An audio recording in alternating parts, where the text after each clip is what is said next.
You're at door level 2. Hi, I'd like to say good afternoon. It is afternoon for me. It might be evening when you're watching this or whenever. I'm glad that you are taking the time to investigate some of the changes that are occurring at Bremerton in our worship service, and the reason why we are putting together this video is to tell you why we are making some changes and to explain some of the reasonings that have come from outside that have helped influence our decision in doing so. I'll begin with the basic things in the email I had sent out. Our conference president sent an email to the pastors and with current guidelines for congregations in 2020 following January 11's original target date of the Governor Inslee. And basically he forwarded us, and the email said no singing at church. So I forwarded that all on to my elders, and we had a big discussion last Monday night. And the irony is that it wasn't no singing at church, as I found out later this week, and I sent that on to the elders, but basically it sort of functions that way. And I'd like to at least inform you first off of the guidelines and what they actually say. And to do that, I want to just let you know that this is hot off. These are pulled from the documents that are on the health and recovery because of COVID, that they are giving to churches, and the restrictions and recommendations. And this basically is a summary of that was sent to me by my conference president, Doug Bing, your conference president, Doug Bing. And it says that we can have live music and performances, and it says, but so long as individuals wear face coverings and adhere to physical distancing requirements. It permits up to one individual to be uncovered, to speak during a service without a face covering, or even sing. One individual can at a time. And thus you see me right here on stage in my little plexiglass box. It can't be just a screen in front of me. It has to be a 3-sided box. That's the requirements that the state has for plexiglass. Now, you don't have to have the plexiglass even. If you don't have plexiglass, it sounds like if you have 15 feet of an arc around you with nobody present, you can also speak without a mask.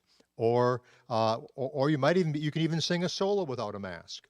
But here is what it says about the big thing that impacts our worship, and that's congregational singing. It says these things: choirs and congregational singing. Choirs with up to 15 singers can sing. Outdoors, by the way, is not a problem. You can have everybody sing. But they can sing indoors as long as each singer maintains a 9-foot, preferably 12, but they will tolerate 9, of physical distancing, and wears a 3-layer surgical mask. I suspect that most of us don't wear 3-layer surgical masks, though this one that I have here, this homemade one, is actually made by a nurse from Idaho, and it is a 3-layer surgical mask, but I don't wear this one very often for worship. And let me demonstrate how you wear a mask. You wear a mask that goes completely over your nose. My sound gets really muffled, but this is how you wear a mask. This is called half mask when you have it just below, and that's not acceptable. And this is called not really wearing a mask, but keeping your chin warm. And that's what that is. So they want you to wear it. Now, if I was singing up here with a praise team, I could be singing without a mask, but the other 2 singers have to wear a mask. You cannot have 2 unmasked people at the same time. One would have to be 9 feet that way, and the other would have to be 9 feet that way, and both of them would have to have 15 feet of no people in front of them, which basically wipes out the first rows in our sanctuary. And often no one sits in the first rows in our sanctuary because we are Adventists after all, and our favorite seats are always the back rows. So that shouldn't be a problem there of avoiding people, because we're pretty good at it. Anyway, we kind of already do a certain level of worshipful social distancing when we do congregate. But anyway, so that's one of the rules, or some of the rules that we were given. The irony is that if you are not having a choir up here, but you have, say, a chorister, a praise team leader, and he's singing, he's wanting you to join him in singing, we only can have 15 people, 14 people in the congregation singing with him. Who gets to sing and who doesn't? That's a tough one. And who's going to know? That's another tough one. but they're all supposed to be wearing 3-layered surgical masks. So maybe we could have a fun worship service saying, who's got the masks? Is anybody here wearing 3-layer masks? And we can put them right near the front and have them sing. And hopefully they're good singers. And what if they're not? And does it really matter? Because they're singing to Jesus, and you can make a joyful noise to the Lord. God loves you. God knows your heart, by the way, so it's not a matter of whether you sing or don't sing. And so that's a tough one, too. So having said that, those are kind of the reasonings that were behind, and for practical purposes, that's why the conference said no singing at church, because they knew that very few people actually have 3-layered surgical masks that would limit themselves to exactly 14 people and a song leader, or 15 people singing that are distanced by minimum of 9 feet in front and behind. I mean, in front and on the sides of you. If someone's behind you, it's not a problem. But that kind of really, you can space yourself out in the room and have a few people singing here and there, but it just kind of really limits. And the rest of you can stand and be near these people. You just can't be singing with them. They're the only ones that can sing. So that's one of the reasonings for all this, is the guidelines that are coming down. We have people in our church across the board who represent the spectrum of wanting to be super careful because, A, they're part of a vulnerable population, and a lot of you are watching online are part of that vulnerable population, and we want to be sensitive to you as well. And if you are part, please stay home and watch online. We hope that you'll be blessed by the messages, by whatever stories or scriptures or music that does occur happening here. So we want to do that. We also want to do one more thing, is that we want to make the worship a little more on-live friendly. Because there are drags in time from Sabbath school. People that are tuning in for Sabbath school don't need a break. They want to go right into a worship service. We've heard that feedback. Or they want to go right into actually the message sometimes, because that's what they're there for. Some are there for the whole service. Some want different. But one thing that they don't get, and is one of the difficulties, is the offertory. When we call for an offering, and that's fine, but then while we're playing music, or while the organ is playing during an offertory, that is not picked up online. So they're just sitting there kind of watching people and just kind of watching, and then pretty soon other people are done and they can't hear any music, and we're just kind of standing at a screen. They don't know when it's going to begin, how long it's going to be gone, what's going on if you're just tuning in. So what we're going to do is change how we collect the offering. We're going to have an offering call. This particular Sabbath coming up will be Religious Liberty Sabbath. Barb Davis will actually present the offering call as if it was a regular offering. The only difference will be, instead of the organist or a pianist playing an offertory this Sabbath, we will just basically go right into the next scripture reading or a children's story or whatever's next on the agenda. And the offering will take place at the end of the service as people leave the worship service. And that way we save time, and we also enhance the online and participation. We are going to go to one opening song, because it will also enhance the online participation as well. And if we have a song, I'm not sure if all the praise teams are going to want to be involved with all these restrictions, with limited numbers of singers or whatever. Some people are going to be sad that we don't have music as such. I feel for you. I think that singing is just so vital to worship in so many ways, at least corporately, but we can sing privately and we can do all these things, and they can't stop you. So in that sense, it's one of these gray areas of faith that we have to kind of somehow navigate as a group together.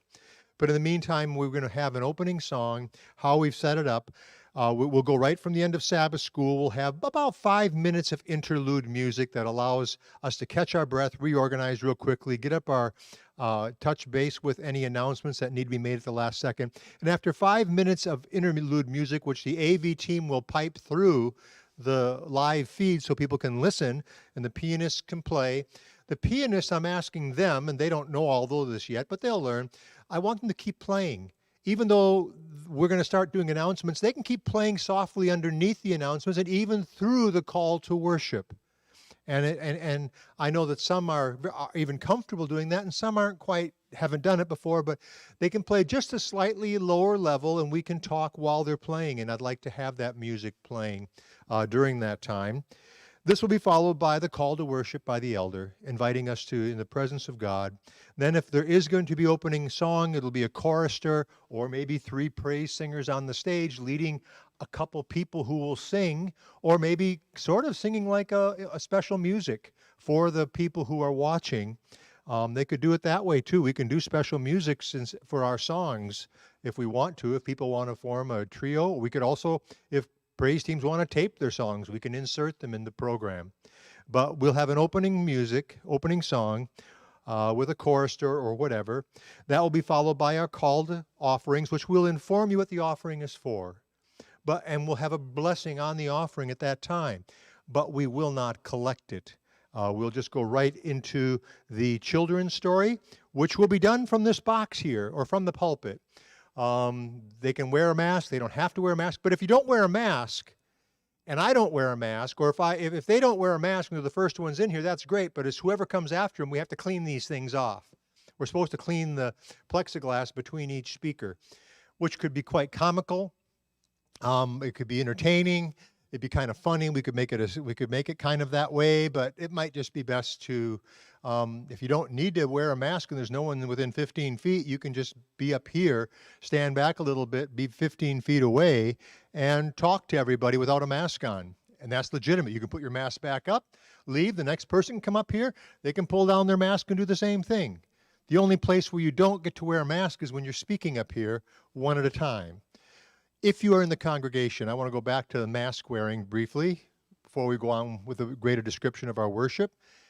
If you come, please wear a mask at all times in the building. I know it's hard. I know that you're not used to it. Some of you don't like it and you're fudgeting and fidgeting with them the whole time, but leave them on. The organist can take off her mask when she's playing, but when she goes back and sits down, she should put it up. The pianist can take off her mask if she's the only one playing up here on the stage. But when she goes back and sits down, put your mask back on. If you're in the congregation, just please leave your masks on. There are people who have seen enough of our behaviors and our struggles with it that notice a lot of people going half mask or no mask during the service that they don't feel comfortable coming to church. And the reason why is that they are in contact fairly regularly with vulnerable parts of our population. And the last thing they want to do is watch a loved one suffer and die. Like my brother did, my stepbrother, technically, David Beardsley, a few weeks back. He was with a group that didn't believe in masks too much, and he was a young guy. He could bike 60 miles he was not a young guy. He was 73 years old, and he could easily outbike everybody but maybe Jay Spady. Jay Spady and my brother Dave could get along just fine because they could mountain bike or till they either of them dropped, and they'd probably go all day, and neither of them would. So you don't want to lose someone. And so for the sake of the vulnerable, and even though it might be unlikely, I really want to stress the idea of mask wearing. And when we have to meet, while we're meeting, until they tell us we don't need to worry as much. I'm not the scientist, I'm not the expert, I'm your pastor just trying to navigate this very challenging time and hoping that you'll take the time to watch. After our children's story, which will be done from the pulpit, we won't invite kids up. I'm sorry, kids. Hopefully we'll have something for you that will be interesting, whether it be from behind the pulpit, a story, or just off to the side, an illustration of kinds. We probably won't be able to engage you as much. Maybe we can bring some things with us to church that you can engage with yourself during the service and be included in it. We creatively find that. And shortly, in about once a month or once a quarter, I'd love to eventually in the near future have a family church or a children's church that maybe takes all morning long. Maybe it'll take an hour and a half while we're here, and we'll do something that will be meaningful for families and for those who might be watching online still. After the children's story, we'll have a scripture reading and then the message. At the end of the message, there'll be 2 possible endings, depending on the praise teams. There'll be the praise team's call. Ending 1 is that the elder of the day or his designated person will pray for the congregation, will pray for our needs. After that, if there's no music, he'll also give the benediction, or she will also give the benediction. The other possible ending is that they'll just have a general prayer like we normally would in our service, often before the message, and then we will go into some more songs, maybe have a few more special numbers or whatever that people can be blessed by. You can choose to still watch if you're online or not, and then we'll conclude with a regular benediction. That's how we are going to now adjust our services and try to streamline them a little bit for the online audience and modify the offering and put a few things after the message. We used to do that, by the way. We used to have the prayer and the offering and the special music and some praise singing after the sermon. Those days weren't that long ago where we did that, but we've kind of drifted back because some people don't like this and some people don't like that, and you're never going to please everybody. But right now we're just going to go through these temporary changes, and that's the last thing I want to say about it. These things are temporary. We'll be going through this until we don't have to, and hopefully not soon. Worst case scenarios, these things continue until outdoor church, where we have a lot more freedom to do a lot more things. And we'll try to do outdoors as soon as we can get outdoors. One last thing, if you have some problems with it, if you have any questions about it, why or what's going on or whatever, I would like you to direct them toward me. I want you to call me. I gave my phone number in the email, but if you didn't get it, 360-525-7485. Or you can email me at pastor@bsdacc.org. I will answer your email. Maybe not right away. Might not be within 10 minutes of when you sent it. It might not even be the next day, but I will answer everyone individually if they have questions or if they have complaints. You can air your complaints. Yell at me. I will take the slings and arrows because I am the one in the end who is sort of making this call as it now stands, though I want to thank the elders with me to consider all the various possible options, and they had a lot of help in crafting this. This isn't too much different than what we left the service with. The only update has been that I've got a more printed out message of what we can do musically, and it's hard. But if we all get the three-layered mass, we could all take turns becoming part of the Bremerton Church choir. If we all want to get the special surgical masks, the N95s or whatever they are, if we all want to get them and we're willing to sing with them on, I'm all for having Dennis purchase a bunch of masks like that for us so we can all sing full-throatedly for those who want to sing. And we can do some of that kind of stuff and just take shifts, and each shift can take turns singing praises to God, and the rest of us can enjoy the fact that we still get to be in a group that praises God. Thank you for tuning into this video. I hope you've been get some of your questions answered. I hope that if it raises questions, I've given you a way to outlet the questions. pastor@bsdacc.org, Bremerton Seventh-day Adventist Christian Church.org, or 360-525-7485. Blessings to all of you, and thank you. Bye-bye.